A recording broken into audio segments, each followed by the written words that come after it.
प्रकार की प्रतियोगी परीक्षाओं की तैयारी ट्रिक्स और इजी मेथड से करने के लिए सब्सक्राइब करें हमारा चैनल और साथ में लगे बेल आइकन को भी प्रेस कर दें, जिससे कि हमारे आने वाली वीडियो का नोटिफिकेशन आपको मिलता रहे। और अगर आपको वीडियो अच्छी लगी तो लाइक तो बनता है, और वीडियो को दोस्तों के साथ जरूर शेयर करें। अगर आपका कोई सुझाव और कमेंट है तो कमेंट बॉक्स में कमेंट करें।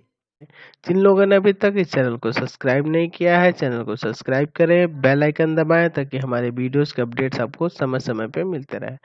चलिए, ये आपका पार्ट 1 वीडियो है इस चैप्टर का। हम लोग चैप्टर शुरू करने जा रहे हैं धातु एवं अधातु, यानी मेटल एंड नॉन मेटल। तो सबसे पहले हम धातुओं के बारे में समझ लेते हैं, है ना। इनके गुण कैसे होते हैं, इनके नेचर कैसे होते हैं, ठीक है। उसके बाद हम लोग इसमें आगे बढ़े। तो चलिए शुरू करते हैं सबसे पहले धातुओं के विशिष्ट गुण के बारे में, ठीक है।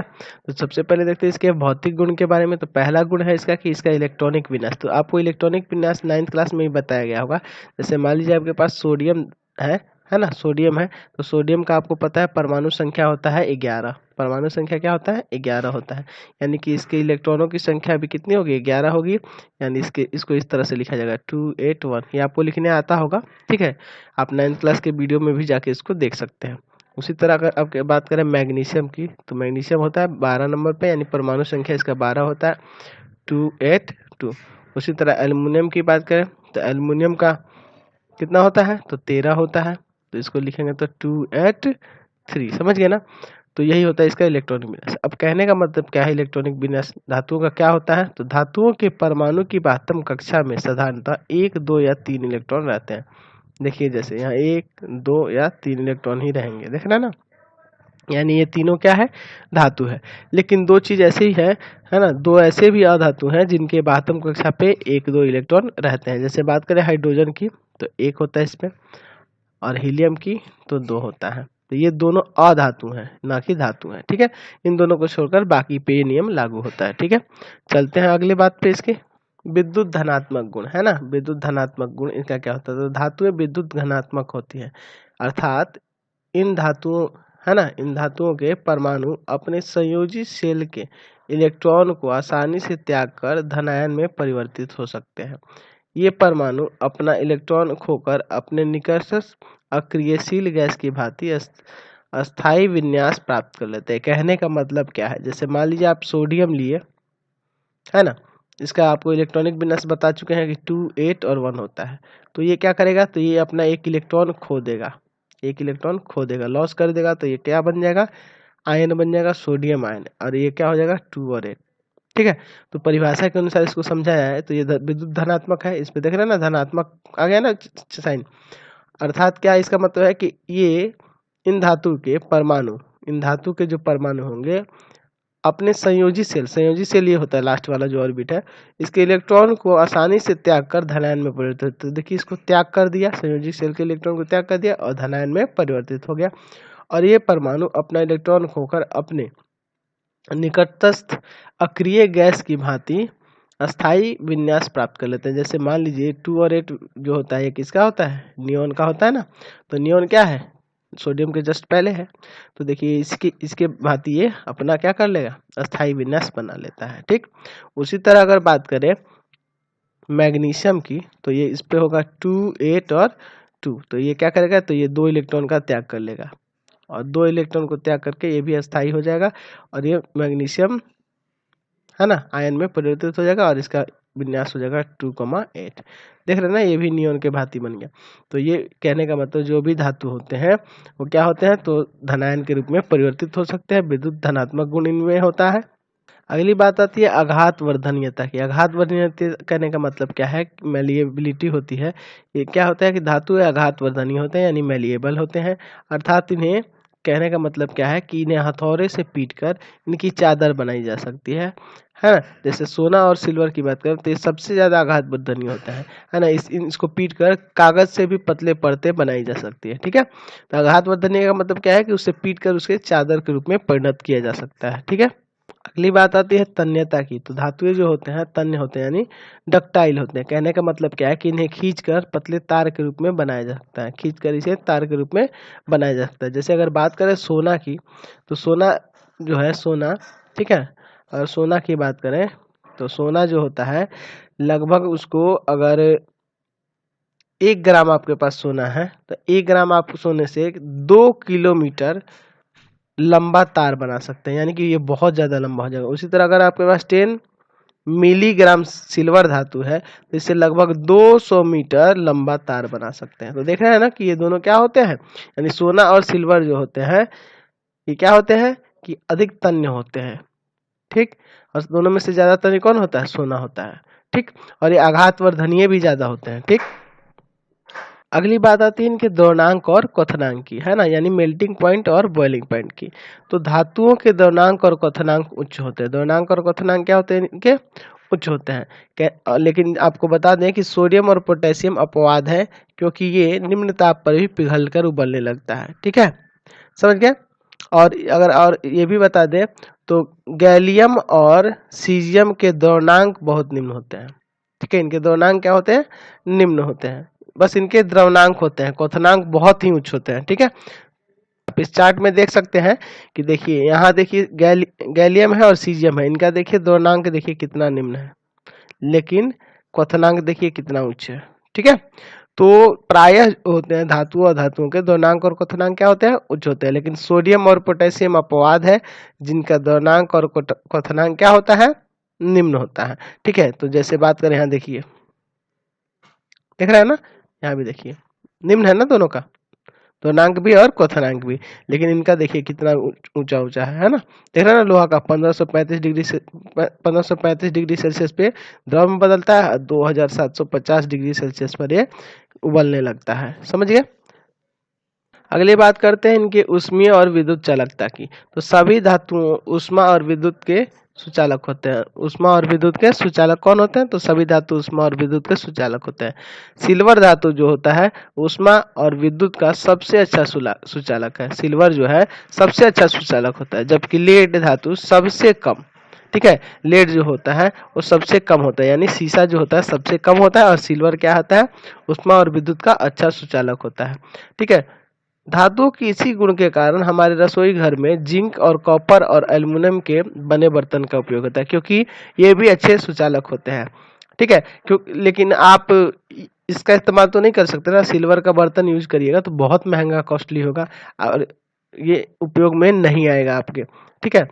इसीलिए हम लोग किसका इस्तेमाल करते हैं, जिंक का, कॉपर का और एल्युमिनियम का, समझ रहे ना। जिंक कॉपर एल्युमिनियम के बर्तन का इस्तेमाल करते हैं क्योंकि ये भी धातु के होते हैं और ये भी जल्दी उष्मा का, ये अच्छी तरह से उष्मा का सुचालक करते हैं, ठीक है।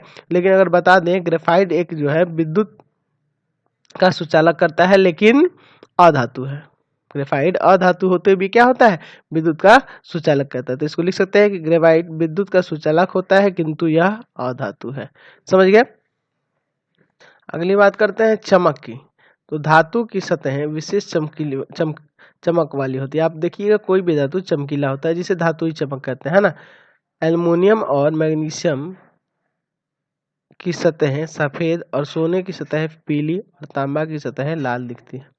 दिखते हैं ना आप, चमकीला नजर आता है, जो कोई भी धातु होता है वो चमकता हुआ नजर आता है, साइन करता है।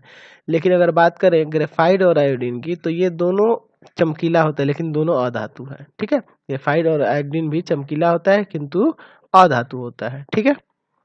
अगली बात आती है इनके हार्डनेस की, यानी कठोरता की। तो सभी धातुएं कठोर होती हैं, लेकिन सभी धातु की कठोरता एक समान नहीं होती। सब का कठोर होता है, लेकिन सबकी एक समान नहीं होती। अगर बता दें आपको कि सोडियम और पोटेशियम ऐसे धातु होते हैं जिन्हें चाकू से भी काटा जा सकता है, यानी कि ये मुलायम होते हैं, ठीक है। ये मुलायम धातु हैं जिनको चाकू से काटा जा सकता है। और साथ ही साथ आपको पता है कि लिथियम भी होता है। तीन चीज याद रखिएगा, सोडियम, पोटेशियम और लिथियम, ठीक है। ये एग्जाम में आपके आता है ऑब्जेक्टिव क्वेश्चंस में। जो तीनों क्या होते हैं, चाकू की सहायता से भी काटे जा सकते हैं, तीनों मुलायम होते हैं। अगली बात करते हैं हम लोग ध्वनि की। तो हथौड़े से अगर किसी धातु को पीटा जाता है तो उससे एक विशेष प्रकार की ध्वनि निकलती है। देखिए लिखा हुआ है कि हथौड़े से पीटने पर धातुओं से एक विशेष प्रकार की ध्वनि उत्पन्न होती है, जिसे धातुई ध्वनि कहते हैं। आप देखे होंगे जनरली पीटने पर होता है। अगली बात करते हैं भौतिक अवस्था की। तो कमरे के ताप पर धातुएं सामान्यतः ठोस होते हैं। कमरे के ताप पे क्या होते हैं, धातुएं सामान्यतः ठोस होते होंगे, आप देखे होंगे ना। लोहा, सोना, चांदी जो भी देखते हैं सब धातु हैं, ये क्या होते हैं, ठोस के रूप में होते हैं। लेकिन सिर्फ मरकरी यानी पारा एक ऐसा धातु है जो सामान्य ताप पर भी द्रव में पाया जाता है, ठीक है। लिक्विड फॉर्म में यह पाया जाता है, यह अपवाद है, ठीक है। अब बात करते हैं इनके डेंसिटी की, यानी घनत्व की। तो जो भी धातु होते हैं उनका घनत्व जो होता है उच्च होता है। देखिए देखिए लिखा हुआ है लगभग सभी धातुओं का घनत्व उच्च होता है। जैसे जिंक का देखिए 7.1 ग्राम पर सेंटीमीटर क्यूब दिया है। आयरन का देखिए 7.9 है, कॉपर का 8.9 है। देख रहे ना, सबका लगभग उच्च है। और सबसे कम इसमें किसका है? एल्युमिनियम का, इसलिए आपको हल्की नजर आती है ना। नहीं, इससे भी कम है आपका एल्युमिनियम है, पोटेशियम है, मैग्नीशियम है, इन सब का। और ये देखिए सोडियम का भी है। इन सब में सबसे कम तो सोडियम का ही दिख रहा है ना आपको। नहीं, उससे भी कम पोटेशियम है, ठीक है, सॉरी, सबसे कम पोटेशियम है, उससे सोडियम ज्यादा है। यानी कि लगभग सबका उच्च ही होता है, ये कम नहीं है, फिर भी ये इन बाकी की अपेक्षा में ये कम है, ठीक है। ये तीनों जो देख रहे हैं इन बाकी की अपेक्षा में क्या है? सबसे कम इसमें पोटेशियम है, फिर सोडियम है उससे थोड़ा ज्यादा, और उससे ज्यादा एल्युमिनियम है। तो देखे होंगे ये तीनों हल्की नजर आती हैं, ठीक है। तो घनत्व जो होता है इनका ऊंची ही होता है। चलिए अब हम लोग इसके रासायनिक गुणों के बारे में देखते हैं। भौतिक गुण तो समझ गए, अब इनके रासायनिक गुणों में, यानी ये किस किस के साथ क्रिया करते हैं और कैसे करते हैं। तो पहला है ऑक्सीजन के साथ संयोग। तो सभी धातु ऑक्सीजन के साथ संयोग करके ऑक्साइड बनाती है। जैसे अगर मान लीजिए सोडियम है, तो सोडियम अभिक्रिया करा दिए ऑक्सीजन के साथ, तो ये क्या बनाएगा? Sodium monoxide. यानी कि अगर इसको संतुलित करना होगा तो यहाँ क्या करेंगे? ये ऑक्सीजन 2 को है तो यहाँ 2 लगा दीजिए, ये सोडियम 4 हो गया है, 4 लगा दीजिए। वैसे मैग्नीशियम की बात करें, मैग्नीशियम ऑक्सीजन के साथ रिएक्ट करके क्या बनाता है? मैग्नीशियम ऑक्साइड बनाता है। यानी यहाँ आपको लगाना होगा 2, तो ये 2 हो गया, यहाँ भी 2, संतुलित हो गया है, ठीक है। तो ऑक्सीजन के साथ संयोग करके उनकी ऑक्साइड में वो परिणत हो जाती है, ठीक। चलिए दूसरी बात करते हैं जल के साथ अभिक्रिया। तो विभिन्न धातुओं की जल के साथ अभिक्रिया भिन्न भिन्न वेग से होती हैं। देखिए कुछ होते हैं जो ठंडे जल के साथ अभिक्रिया करते हैं, कुछ जल के साथ गर्म करने पे अभिक्रिया करते हैं, और जबकि कुछ उसके भाप के साथ अभिक्रिया करते हैं। किंतु हर एक स्थिति में क्या होगा कि हमेशा जो होगा हाइड्रोजन गैस ही मुक्त करेंगे। यानी ठंडा जल के साथ भी करेगा, जल के साथ गर्म करने पर भी करेगा, और भाप के साथ, तीनों अलग अलग तरह से होता है, ठीक है। सब धातुओं में भिन्न भिन्न तरीके से होता है, और हर एक कंडीशन में हाइड्रोजन गैस ही मुक्त होगा, है ना।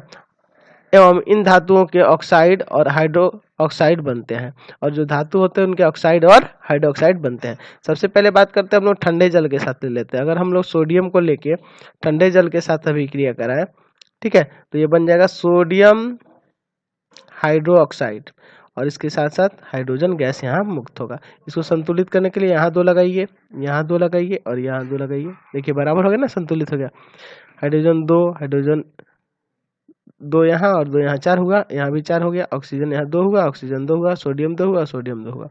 उसी तरह अगर पोटेशियम की बात करें, इसको भी अगर ठंडे जल के साथ अभिक्रिया कराएंगे तो बन जाएगा KOH प्लस H2। यहाँ भी देखिए ना, इस स्थिति में भी हाइड्रोजन गैस मुक्त किया, है ना। चलिए इसको संतुलित कर देते हैं, ठीक। दूसरा हम लोग लेते हैं एग्जाम्पल कि जल के वाष्प के साथ देखते हैं।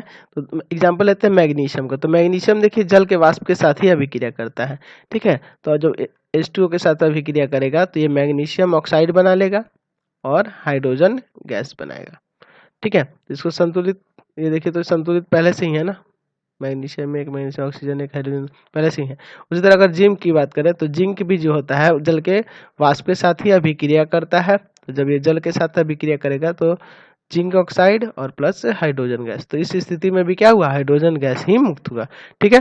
अब देखिए कुछ ऐसी भी धातुएं होती हैं, कुछ ऐसी भी धातुएं होती हैं जो जल के साथ अभिक्रिया नहीं करती हैं। जैसे अगर बात करें कॉपर की, ठीक है, कॉपर है आपका, ठीक। कौन कौन सा है? दूसरा है मरकरी है, ठीक है, टीन है, सिल्वर है, और गोल्ड है, ठीक है। ये सब जो होते हैं ये क्या करते हैं? ये ऐसी जो धातुएं होती हैं वो जल के साथ अभिक्रिया नहीं करती हैं।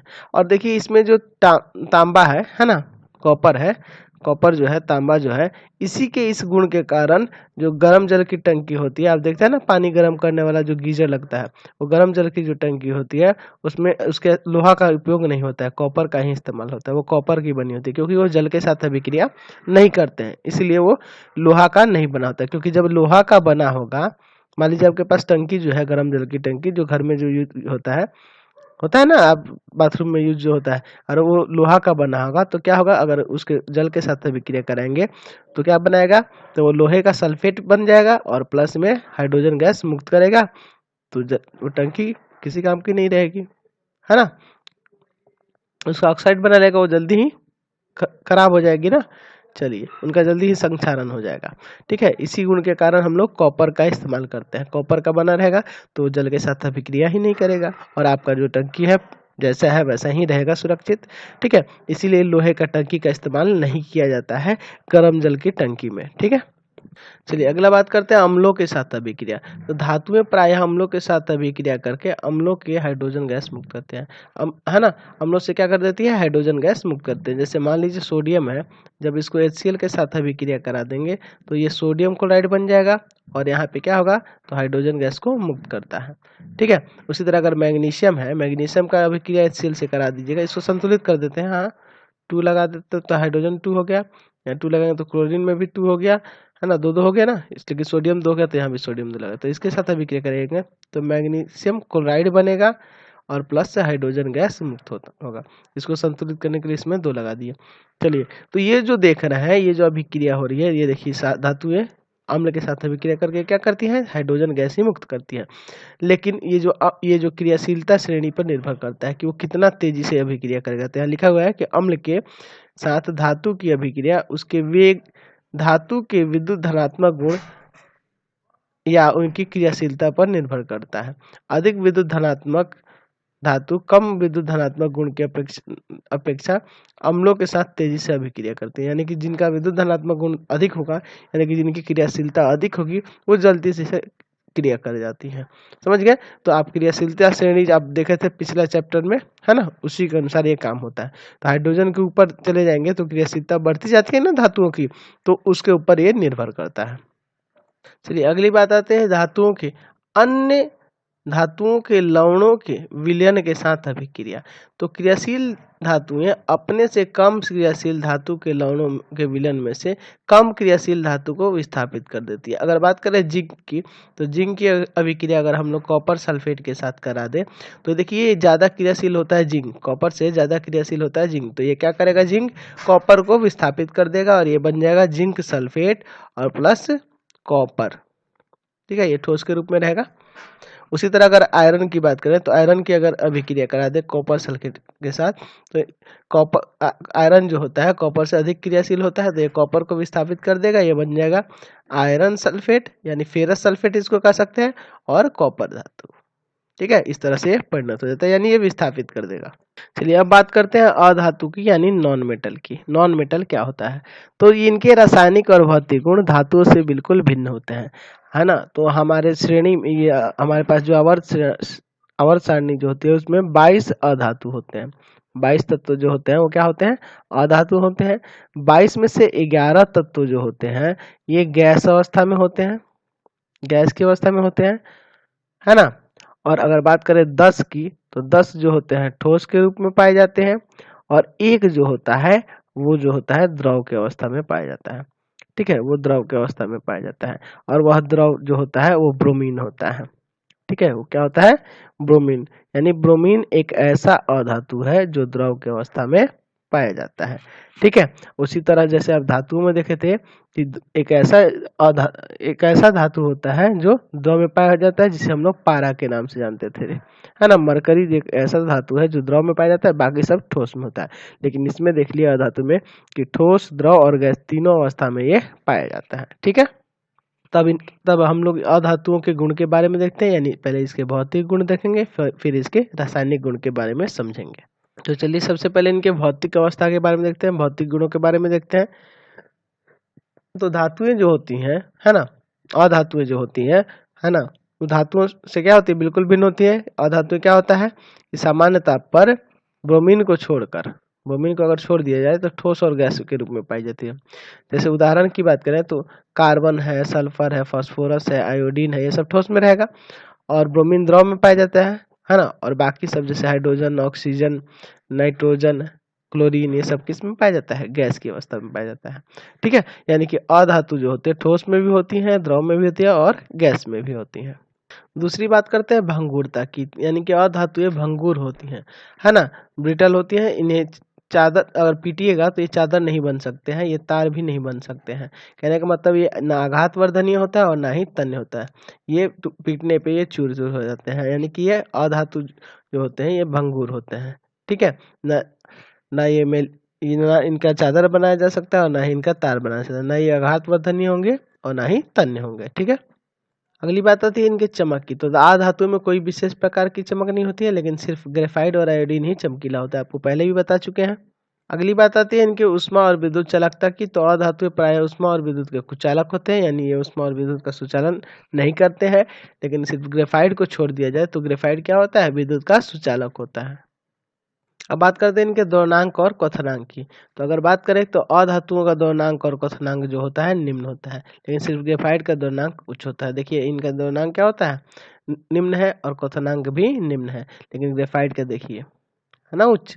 ये धातुओं जैसी प्रवृत्ति होती है, चमकीला भी होता है, ठीक है, और ये विद्युत का सुचालक भी करता है ना, और ये जो है इनका द्वरणांक और क्वथनांक भी उच्च होता है। अब बात करेंगे इसकी कठोरता की। तो अधातुएं मुलायम होती हैं, उदाहरण के लिए सल्फर और फास्फोरस मुलायम होता है, जबकि कार्बन का एक अपरूप हीरा जो होता है वो बहुत कठोर होता है, हीरा सबसे अधिक कठोर होता है। ठीक है, तो यहाँ से आपको पता चलेगा कि अधातुएं क्या होती हैं, प्रायः मुलायम होती हैं। घनत्व की बात करें तो अधातु का घनत्व जो होता है निम्न होता है, देख रहे हैं ना, इनका घनत्व जो है निम्न है। फास्फोरस का देखिए 1.82, सल्फर का देखिए 2.07, ग्रेफाइट का देखिए 2.22 और हीरे का देखिए 3.51। देख रहे हैं इनके घनत्व क्या होता है, निम्न होता है, धातुओं से कम होता है। हम लोग उसमें देखे थे धातु में कि सोडियम, पोटेशियम और एल्युमिनियम का भी घनत्व कम था, है ना, लगभग इनके जैसा ही था। ठीक है ना, उनका भी घनत्व क्या होता है, इन्हीं के जैसा होता है। किसके जैसा, तो अधातुओं जैसा। अगर हम बात करें ध्वनि की, तो अधातुओं में से है ना, हथौड़े से पीटेंगे तो उसमें कोई विशेष प्रकार की ध्वनि नहीं निकलती है, बल्कि वो टूटकर चूर-चूर हो जाती है। तो यानी कि अधातुएं जो होते हैं उनसे ध्वनि उत्पन्न नहीं होती है। अगली बात करते हैं इनकी विद्युत ऋणात्मकता की। तो अधातुएं जो होती हैं हाइड्रोजन को छोड़कर, यानी हाइड्रोजन को छोड़कर, हाइड्रोजन पे धन आवेश रहता है, उसको छोड़कर सभी अधातुएं विद्युत ऋणात्मक होती हैं। ठीक है, ये भी अधातु है लेकिन ये विद्युत धनात्मक होता है। और इनके क्या होते हैं, तो इनके परमाणु इलेक्ट्रॉन ग्रहण करके ऋणायन में परिवर्तित हो जाते हैं। कहने का मतलब क्या है, जैसे एग्जांपल लेते हैं ऑक्सीजन का, तो ऑक्सीजन का इलेक्ट्रॉनिक विन्यास होता है 2 और 6, है ना। अगर इनकी बात करें तो ये क्या करते हैं, 2 इलेक्ट्रॉन गेन करेंगे तो वो 2 माइनस हो जाएगा और इसके पास इलेक्ट्रॉन हो जाएंगे 2,8, यानी कि ये भी अपने किसके समान हो जाएगा, तो इसके अपने निकटतम किसके, आक्रियशील गैस के, यानी नियॉन के बराबर हो जाता है। इसका भी 2 और 8 होता है ना। चलिए उसी तरह अगर क्लोरीन की बात करें तो क्लोरीन भी 1 इलेक्ट्रॉन गेन कर लेगा, क्योंकि इसका इलेक्ट्रॉनिक विन्यास 287 होता है, ये अपना ऑर्बिट पूरा कर लेगा, यानी ये Cl माइनस हो जाएगा, है ना, आयन में परिवर्तित हो जाएगा और इसका इलेक्ट्रॉनिक विन्यास अब हो जाएगा 288। तो ये भी अपने निकटतम किसके बराबर हो गया, आर्गन के, क्योंकि आर्गन का होता है ना 288। ठीक है, तो यहाँ से आपको समझ में आ गया विद्युत ऋणात्मक होती है बस हाइड्रोजन को छोड़कर। चलिए अगर हम लोग इसके इलेक्ट्रॉनिक विन्यास की बात करें तो जैसे क्लोरीन है तो इसका आपको पता है कि 2, 8 और 7 होगा। ऑक्सीजन है 2 और 6 होगा। यानी कि इलेक्ट्रॉनिक विन्यास की बात करें तो इनके 72 कक्षा पे कितने इलेक्ट्रॉन होंगे, तो होंगे 4, 5, 6, 7, है ना, ये इस तरह से होते हैं, है ना, या 8 भी हो सकते हैं। ठीक, तो इस तरह के 72 कक्षा पे इलेक्ट्रॉन रहते हैं किसमें, अधातु पे। चलिए तो अभी अधातु के रासायनिक गुणों के बारे में देखते हैं। तो पहला है ऑक्सीजन के साथ अभिक्रिया। तो अधातु ऑक्सीजन के साथ अभिक्रिया संयोग करके अम्लीय ऑक्साइड बनाती है और ये ऑक्साइड जल में घुलकर अम्ल बनाते हैं। अगर हम लोग बात करें कार्बन की, तो ये ऑक्सीजन के साथ अभिक्रिया करके बनाएगा कार्बन डाइऑक्साइड, और इस कार्बन डाइऑक्साइड जल में घुला दिया जाए तो क्या बनेगा, तो वो अम्ल बना देगा। तो यानी कि कार्बन डाइऑक्साइड को जब जल में घुला देंगे तो ये क्या बना देगा, अम्ल बना देगा H2CO3, यानी कि इसको कार्बोनिक अम्ल कहते हैं। ठीक है, तो यहाँ आपको परिभाषा से दिख रहा है ना क्या है कि अधातुएं ऑक्सीजन के साथ अभिक्रिया संयोग करके अम्लीय ऑक्साइड बनाती है और यह अम्लीय ऑक्साइड जल के साथ अभिक्रिया करके क्या बनाता है, अम्ल बनाता है। अगला बात करते हैं क्लोरीन के साथ अभिक्रिया। तो अधातुओं का क्लोरीन के साथ अभिक्रिया करके क्लोराइड बनाती है। जैसे अगर मान लीजिए किसी अधातु हाइड्रोजन को ही लेते हैं और इसको क्लोरीन के साथ अभिक्रिया करा दिया जाए तो ये क्या हो जाएगा, 2HCl बन जाएगा, यानी इसका क्लोराइड, हाइड्रोजन क्लोराइड बन जाएगा। ठीक, अगली बात आती है जल के साथ अभिक्रिया। तो अधातुएं जल के साथ अभिक्रिया नहीं करती हैं, अभिक्रिया ही नहीं करेंगी। चलिए अब बात करते हैं अम्लों के साथ अभिक्रिया। तो अधातुएं अम्लों के साथ प्रायः अभिक्रिया नहीं करती हैं, ये अम्ल के साथ अभिक्रिया नहीं करती हैं, लेकिन कुछ अधातुएं ऑक्सीकारक अम्लों के साथ अभिक्रिया करती हैं और उनके ऑक्सी करके ऑक्सी अम्ल बनाती हैं। उनसे क्या बनता है? ऑक्सी अम्ल बनता है। जैसे अगर मान लेते हैं सल्फर को ले लिया जाए और ऑक्सीकारक अम्ल मतलब यहाँ आप ले लेते हैं हाइड्रोजन नाइट्रेट लेते हैं, ये ऑक्सीकारक अम्ल है। तो ये क्या होगा? अभिक्रिया करके क्या बन जाएगा? ये बन जाएगा H2SO4 यानी ऑक्सी अम्ल है ना, सल्फ्यूरिक अम्ल बन गया, और NO2 और H2O। इसको संतुलित करना होगा तो इसमें लगाएंगे आप 6 लगा दीजिए, यहाँ भी 6 लगा दीजिए और इसमें लगा दीजिए 2, बराबर हो गया। ठीक है, तो ये जो अभिक्रिया हो रही है इसमें क्या हो रहा है कि ये किसके साथ अभिक्रिया कर रहा है? तो यहाँ लिखा हुआ है कि कुछ अधातुएं ऑक्सीकारक अम्लों के साथ। तो ये आपका क्या है? एक तरह का ऑक्सीकारक अम्ल है जिसे हाइड्रोजन नाइट्रेट कहेंगे, और यही अभिक्रिया करके क्या बन रहा है? हाइड्रोजन सल्फेट, है ना, NO2 और H2O। अगला देखते हैं हाइड्रोजन के साथ अभिक्रिया। तो अधातुएं जो होती है हाइड्रोजन के साथ संयोग करके, देखिए हाइड्रोजन के साथ संयोग करके क्या बनाती हैं? तो हाइड्राइड का निर्माण करती है। ठीक है, और उदाहरण की बात करें तो अगर हम लोग हाइड्रोजन ले लें और इसको सल्फर के साथ अभिक्रिया करा दें तो ये बच जाएगा H2S।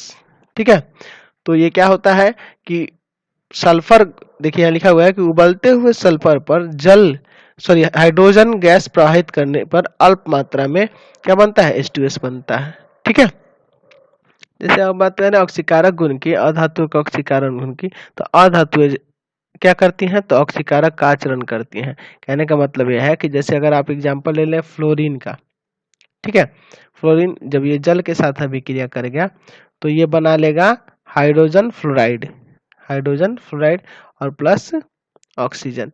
ठीक है, तो इसको संतुलित करने के लिए इसमें 2 लगा दीजिए, यहाँ 2 लगा दीजिए और इसमें लग जाएगा आपका कितना? सॉरी, इसमें 4 लगाना पड़ेगा। हाइड्रोजन इधर अगर यहाँ 2 लगाते हैं तो यहाँ हाइड्रोजन 4 हो जाएगा, तो इसमें 4 लगा देंगे। ठीक है, तो ये संतुलित हो गया। चलिए अगली बात करते हैं हम लोग तात्विक अणु के और यौगिक अणु के, यानी एलिमेंट्री मॉलिक्यूल और कंपाउंड मॉलिक्यूल। तो 2 या 2 से अधिक सदिश या अदिश परमाणुओं से बने संयोग, है ना, परमाणुओं के संयोग से बने अणु का निर्माण होता है, और सदिश परमाणुओं से बने अणु जो होते हैं तात्विक अणु होते हैं। ठीक है, तो अणु का निर्माण कैसे होता है? तो 2 या 2 से अधिक सदिश या अदिश परमाणुओं से संयोग से अणु का निर्माण होता है। ठीक है, और इसमें से जो सदिश परमाणु से बने अणु होते हैं वो तात्विक अणु कहलाते हैं। कहने का मतलब जैसे हाइड्रोजन है, H2 लिखे हैं, तो ये इसमें देख रहे हैं हाइड्रोजन के 2 मॉलिक्यूल मौजूद है, तो यानी कि सॉरी, हाइड्रोजन के इसमें 2 एटम मौजूद है, यानी कि इसको तात्विक अणु कहेंगे। ठीक है, O2 यहाँ ऑक्सीजन का ही 2 परमाणु मौजूद है, S8 सल्फर के ही 8 मौजूद है, तो ये क्या है? तात्विक अणु। और 2 अदृश्य परमाणुओं से बने अणु यौगिक अणु कहलाते हैं। जैसे देखिए यहाँ पोटेशियम क्लोराइड है यानी KCl, यानी पोटेशियम भी है और क्लोरीन भी है। MgCl2 यहाँ मैग्नीशियम है और क्लोराइड है ना, तो यहाँ क्लोरीन है और मैग्नीशियम दोनों है, इसलिए ऐसे अणु को क्या कहते हैं? यौगिक अणु कहते हैं। और तात्विक अणु में सिर्फ एक ही तत्व मौजूद होगा और उसी के परमाणु 2, 3, 4 संख्या में इसी तरह से रहते हैं। ठीक है, लेकिन ये दोनों अणु ही हैं, समझ रहे ना, ये दोनों अणु। तो अणु का मतलब समझ गए ना, जब 2 या 2 से अधिक सदिश या अदिश परमाणुओं से जो संयोग करके बनता है वो क्या कहलाते हैं? अणु कहलाते हैं। और जो सदिश परमाणु से बनते हैं उनको तात्विक अणु, और जो अदिश परमाणु से बनते हैं, 2 अदिश परमाणु से बनते हैं, उनको क्या कहते हैं? यौगिक अणु कहते हैं। ठीक है, ये अगला टॉपिक हम लोग देखते हैं इलेक्ट्रॉन बिंदु संरचना, यानी इलेक्ट्रॉन डॉट स्ट्रक्चर क्या होता है।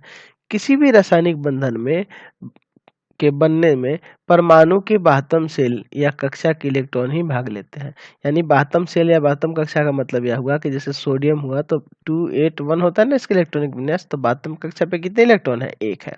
तो यही रासायनिक अभिक्रिया में भाग लेंगे। ठीक है, कोई रासायनिक बंधन बनेगा तो उसमें यही भाग लेगा। ठीक है, जैसे अगर मैग्नीशियम की बात करें तो उसका होगा 282, तो यहाँ 2 जो देख रहे हैं यही भाग लेता है। और इन इलेक्ट्रॉनों के परमाणु के संकेत के चतुर्दिश बिंदुओं यानी डॉट इस तरह से दर्शाया जाता है। जैसे अगर मान लीजिए सोडियम है तो उसको किस तरह से दर्शाइएगा इलेक्ट्रॉन बिंदु संरचना में, इस तरह से उस पर एक डॉट दे देंगे। मैग्नीशियम है उसको किस तरह से दर्शाइएगा तो उस पर इस तरह से 2 डॉट देंगे क्योंकि इसके बातम कक्षा पे 2 है। उसी तरह कार्बन की बात करें तो 2 और 6 होता है ना, सॉरी 2 और 4 होगा, 6 नंबर पे है, 6 नंबर पे ना 2 और 4 होगा। तो कार्बन के बातम कक्षा में 4 इलेक्ट्रॉन है तो चारों को इस तरह से दर्शा देंगे, है ना। उसके उसी तरह नाइट्रोजन की बात करेंगे तो नाइट्रोजन है कितने नंबर पे है ना, कार्बन के बाद है नाइट्रोजन 7 नंबर पे है, यानी 2 और 5, यानी बातम कक्षा पे कितने इलेक्ट्रॉन है 5। तो इस तरह से 2 को इधर दर्शा दिए, 3 4 और 1 5, ये हो गया 5। ऑक्सीजन की बात करें तो ऑक्सीजन कितने नंबर पे है 8 नंबर पे है, यानी 2 और 6, इसको कैसे दर्शाएंगे तो 2 इलेक्ट्रॉन इस तरह से दर्शा सकते हैं पेयर में, समझ गए ना। या फिर यहाँ जो नाइट्रोजन है इसको ऐसे भी दर्शा सकते हैं कि 2 इलेक्ट्रॉन ये हो गए और 3 इलेक्ट्रॉन इधर दे दिए, ठीक है। चलिए तो ये क्या कहलाती है, तो यही जो इन पातम कक्षा के इलेक्ट्रॉन किस तरह से शेयर हो रहे हैं इसके इर्द गिर्द, यही जो होती है इलेक्ट्रॉन बिंदु संरचना होती है। ये जो हम लोग देख रहे हैं ये तत्वों के लिए है, ये तत्वों के हम लोग इलेक्ट्रॉन बिंदु संरचना देख लिए। इसी तरह हम लोग आयनों के बारे में देख लेते हैं, आयनों का इलेक्ट्रॉन बिंदु संरचना क्या होता है। उसी तरह से कुछ इलेक्ट्रॉनों का भी देख लेते हैं कि कुछ अणुओं के देख लेते हैं, सॉरी ये तो एलिमेंट हो ही गए ना, ठीक है। उसी तरह कुछ अणुओं के भी देख लेते हैं, ठीक। तो चलिए सबसे पहले हम लोग देखते हैं कुछ, है ना, अणुओं के बारे में, फिर उसके बाद देखेंगे कुछ आयनों के बारे में, है ना। तो चलिए सबसे पहले H2 की बात करें, H2 तो इसमें कैसे होगा, तो 2 हाइड्रोजन है तो 1 इलेक्ट्रॉन इसके पास है और 1 इलेक्ट्रॉन इसके पास है, दोनों के बातम कक्षा पे इलेक्ट्रॉन इस तरह से। उसी तरह अगर क्लोरीन का देख लें, Cl2 की बात करें तो यहाँ देखिए क्लोरीन है और ये भी क्लोरीन है, तो इसके बातम कक्षा पे कितने इलेक्ट्रॉन होंगे 2 8 और 7 ना, 7 बातम कक्षा पे होंगे। तो इसको कैसे दिखाएंगे 2 2 4 और 2 6 और 1 ये रहा। उसी तरह इसके पास 7 है तो 2 2 4 2 6 और 1 7 हो गया ना। उसी तरह से अगर कोई दूसरा एग्जांपल लिखना चाहे, अगर हम देखें ऑक्सीजन के अणु की तो यानी O2, ऑक्सीजन बातम कक्षा पे अभी आपको बताया था 6 होते हैं ना, तो कैसे दर्शाएंगे 2, है ना, 2 4 और ये रहे 2 6। उसी तरह इसका भी 2 2 4 और ये 2 6, तो ये इसका इलेक्ट्रॉन बिंदु संरचना हो गया। उसी तरह अगर किसी और का दिखाना चाहे, मेथेन का दिखाना है CH4, तो कार्बन है तो कार्बन के बातम कक्षा पे क्या होंगे 4 होंगे, ठीक है। और हाइड्रोजन है तो 4 हाइड्रोजन है तो एक एक चारों कोने पे दे दीजिए इनके, और सबके पास एक एक इलेक्ट्रॉन है बातम कक्षा पे, सबके पास एक एक इलेक्ट्रॉन है ना। तो ये किसका हुआ, तो अणु के बारे में हो गया। चलिए इसी तरह हम लोग कुछ आयनों के बारे में देख ले रहे हैं। तो पहला लेते हैं हम लोग क्लोरीन आयन Cl- इस तरह से, है ना। तो इसका किस तरह से इलेक्ट्रॉन बिंदु संरचना दिखाइएगा, तो एक्चुअल में ये अपना ऑर्बिट पूरा कर लिया है, यानी कि इसके बातम कक्षा पे 8 इलेक्ट्रॉन है, ठीक है, क्योंकि ये दूसरे किसी से लिया है, ठीक है। तो इस तरह से इसका इलेक्ट्रॉन बिंदु संरचना हो जाएगा।